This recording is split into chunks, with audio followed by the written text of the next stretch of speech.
যশোরের বাঘারপাড়ায় খাদ্যে বিষক্রিয়ায় একই পরিবারের ১২ জন অসুস্থ হয়েছেন।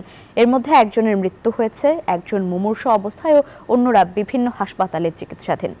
দরাজহাট ইউনিয়নের লক্ষ্মীপুর গ্রামের ফারুক হোসেন সোমবার মেয়ে জামাইসহ সবাইকে নিয়ে একসাথে রাতের খাবার খান। ব্রয়লার মুরগি ও ডাল খেয়ে সকলের বমি ও পাতলা পায়খানা শুরু হয়। এ সময় প্রতিবেশীরা তাদের উপজেলা স্বাস্থ্য কমপ্লেক্সে নিয়ে যান। চিকিৎসাধীন অবস্থায় বুধবার দুপুরে ফারুক হোসেনের স্ত্রী নার্গিস বেগমের মৃত্যু হয়। অসুস্থদের মধ্যে ৬ জন যশোর জেনারেল হাসপাতাল ও ৪ জন খুলনার একটি বেসরকারি হাসপাতালে চিকিৎসাধীন রয়েছে বলে জানান ওই পরিবারের জামাই আমিরুল ইসলাম। রান্না করছিল মুরগির গোশ, পোলট্রি মুরগির গোশ।